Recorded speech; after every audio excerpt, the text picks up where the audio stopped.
Halo, selamat pagi Bapak, Ibu, dan saudara-saudari yang dikasihi Tuhan.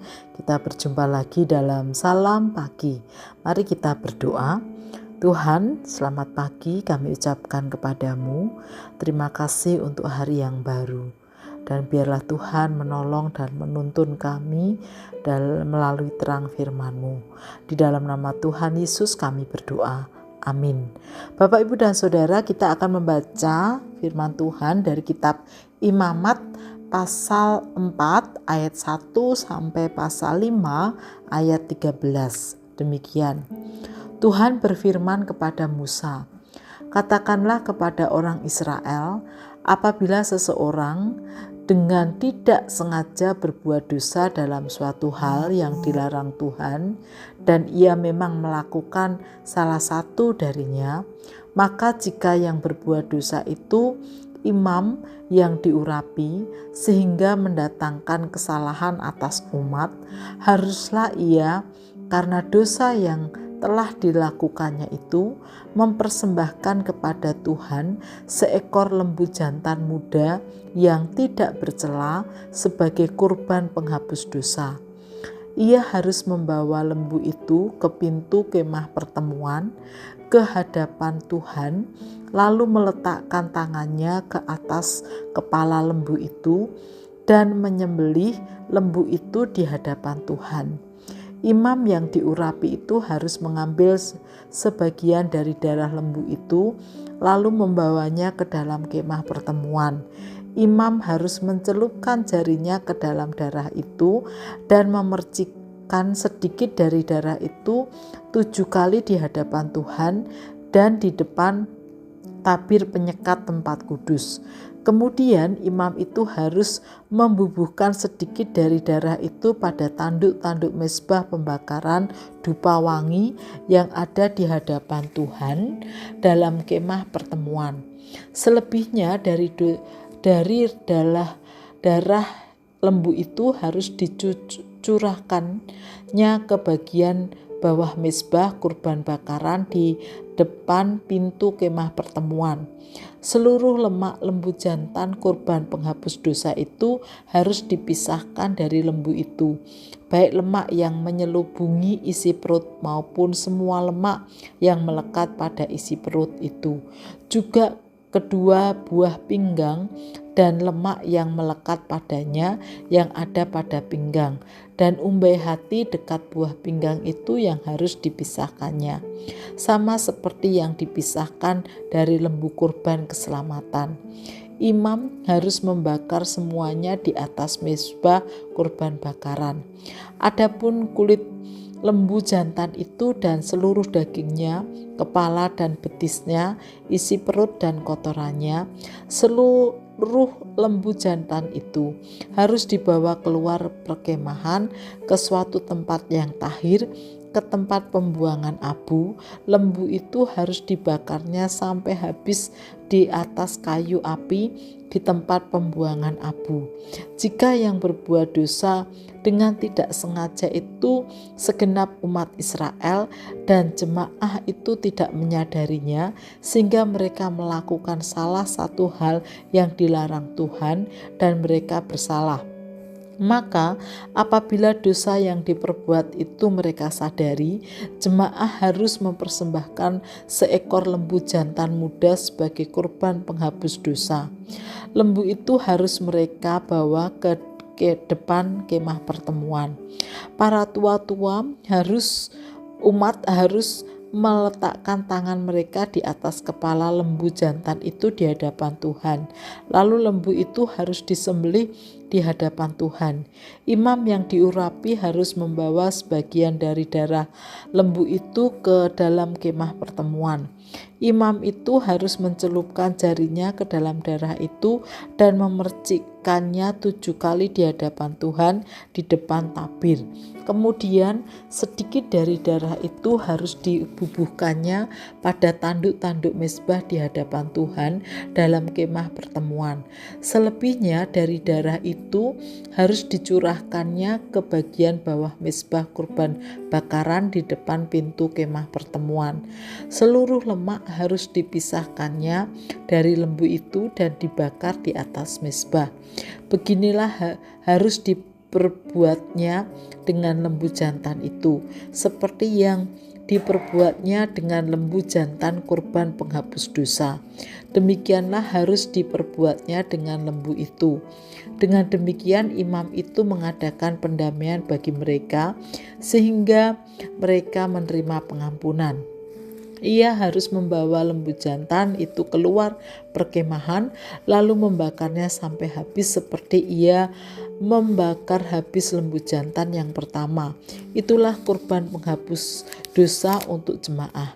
Jika yang berbuat dosa itu seorang pemuka yang dengan tidak sengaja melakukan salah satu hal yang dilarang Tuhan Allahnya sehingga ia bersalah, maka apabila dosa yang telah diperbuatnya itu diberitahukan kepadanya, ia harus membawa seekor kambing jantan yang tidak bercela sebagai persembahan. Lalu haruslah ia meletakkan tangannya ke atas kepala kambing itu dan menyembelihnya di tempat orang biasanya menyembelih kurban bakaran di hadapan Tuhan. Itulah kurban penghapus dosa. Kemudian imam harus mengambil dengan jarinya sedikit dari darah kurban penghapus dosa itu, lalu membubuhkannya pada tanduk-tanduk mezbah kurban bakaran. Selebihnya dari darah itu harus dicurahkannya ke bagian bawah mezbah kurban bakaran. Namun seluruh lemak harus dibakarnya di atas mezbah seperti halnya lemak kurban keselamatan.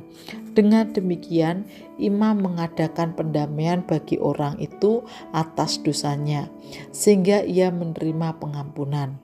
Jika yang berbuat dosa dengan tidak sengaja itu seorang dari rakyat jelata dan ia melakukan salah satu hal yang dilarang Tuhan sehingga ia bersalah, maka apabila dosa yang diperbuatnya itu diberitahukan kepadanya, ia harus membawa seekor kambing betina tak bercela sebagai persembahan karena dosa yang diperbuatnya itu.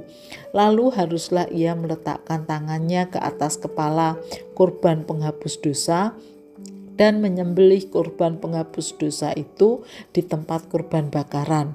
Kemudian imam harus mengambil dengan jarinya sedikit dari darah kurban itu lalu membubuhkannya pada tanduk-tanduk mezbah kurban bakaran. Selebihnya dari darah itu harus dicurahkan ke bagian bawah mezbah, tetapi seluruh lemak harus dipisahkannya, seperti lemak dipisahkan dari kurban keselamatan, lalu dibakar oleh imam di atas mezbah menjadi aroma yang menyenangkan bagi Tuhan. Dengan demikian, imam mengadakan pendamaian bagi orang itu sehingga ia menerima pengampunan. Jika persembahan yang dibawanya seekor domba sebagai kurban penghapus dosa, haruslah ia membawa yang betina dan tidak bercela. Lalu ia harus meletakkan tangannya ke atas kepala kurban penghapus dosa itu dan menyembelihnya menjadi kurban penghapus dosa di tempat orang biasanya menyembelih kurban bakaran. Kemudian imam harus mengambil dengan jarinya sedikit dari darah kurban penghapus dosa itu, lalu membubuhkannya pada tanduk-tanduk mezbah kurban bakaran. Selebihnya dari darah itu harus dicurahkannya ke bagian bawah mezbah, tetapi seluruh lemak harus dipisahkannya, seperti lemak dipisahkan dari domba kurban keselamatan. Lalu imam harus membakarnya di atas mezbah ke atas kurban oleh api bagi Tuhan. Dengan demikian, imam mengadakan pendamaian bagi orang itu atas dosa yang diperbuatnya, sehingga ia menerima pengampunan. Apabila seseorang berbuat dosa, yakni jika ia mendengar kata-kata kutuk dan dia adalah saksi karena melihat atau mengetahui tetapi tidak memberi keterangan, maka ia harus menanggung kesalahannya itu. Atau jika seseorang bersentuhan dengan sesuatu yang najis, baik bangkai binatang liar yang najis atau bangkai hewan yang najis atau bangkai binatang yang merayap yang najis, tanpa menyadari hal itu, maka ia menjadi najis dan bersalah. Atau apabila ia bersentuhan dengan kenajisan yang berasal dari manusia, kenajisan apapun yang membuat dia najis tanpa menyadarinya, tetapi kemudian ia mengetahuinya, maka ia bersalah. Atau apabila seseorang bersumpah sembarangan dengan bibirnya untuk berbuat buruk atau baik, sumpah apapun yang diucapkan orang dengan sembarangan tanpa menyadarinya, tetapi kemudian ia mengetahuinya, maka ia bersalah dalam salah satu perkara itu. Jadi apabila ia bersalah dalam salah satu perkara itu, ia harus mengakui dosa yang telah diperbuatnya. Ia juga harus mempersembahkan kepada Allah Tuhan sebagai tebusan salah karena dosa itu seekor domba atau kambing betina menjadi kurban penghapus dosa. Dengan demikian, imam mengadakan pendamaian bagi orang itu karena dosanya. Tetapi jika ia tidak mampu menyediakan kambing atau domba, maka sebagai tebusan salah karena dosa yang telah diperbuatnya itu, haruslah ia mempersembahkan kepada Tuhan 2 ekor burung tekukur atau 2 ekor anak burung merpati. 1 ekor menjadi kurban penghapus dosa dan yang seekor lagi menjadi kurban bakaran. Ia harus membawanya kepada imam. Imam itu harus terlebih dahulu mempersembahkan burung untuk korban penghapus dosa. Ia harus memelintir kepala burung itu pada pangkal tengkuknya, tetapi tidak sampai terpisah. Sedikit dari darah kurban penghapus dosa itu haruslah dipercikannya ke dinding mezbah. Selebihnya dari darah itu harus ditekan keluar pada bagian bawah mezbah. Itulah kurban penghapus dosa. Burung kedua harus diolah menjadi kurban bakaran sesuai dengan peraturan.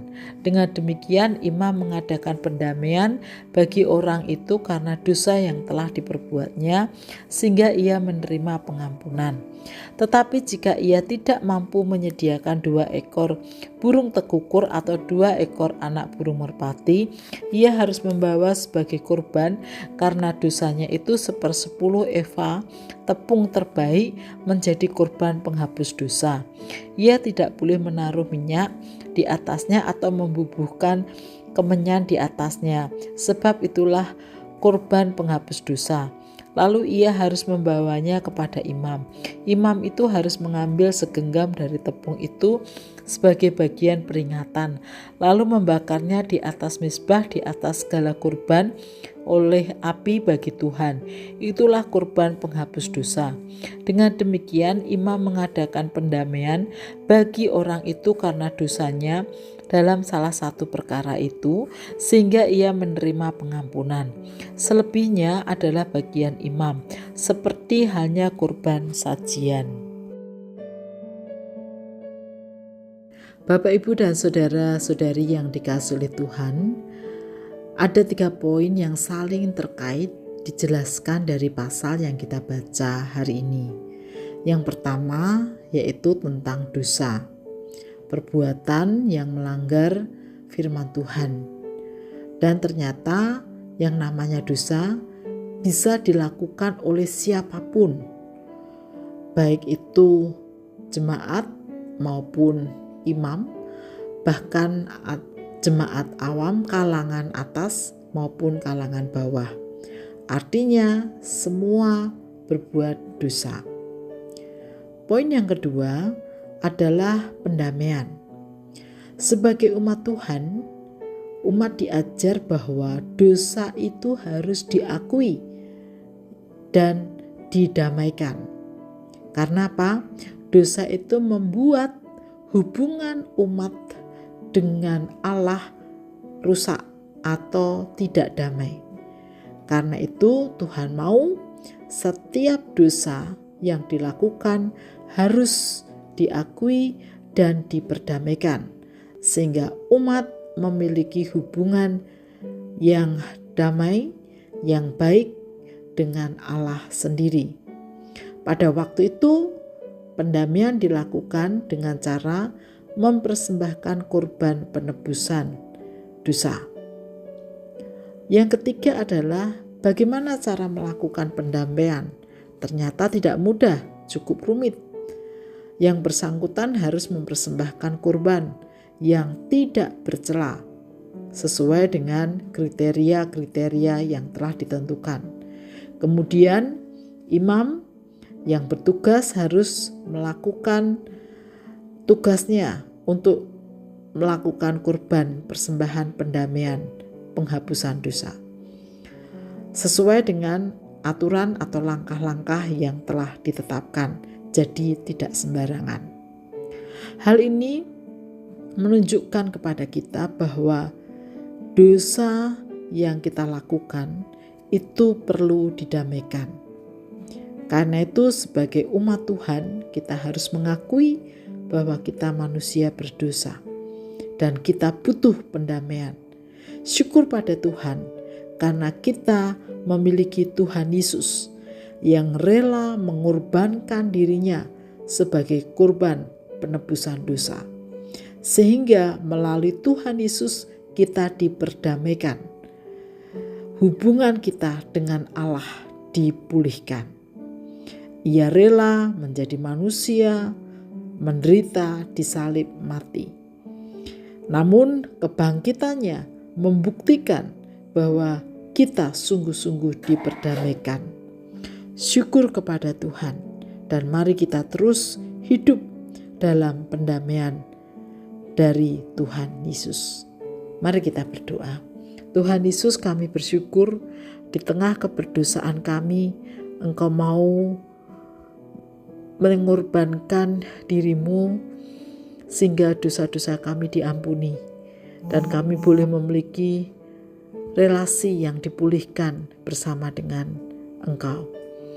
Terima kasih ya Tuhan. Di dalam nama Tuhan Yesus kami berdoa. Amin.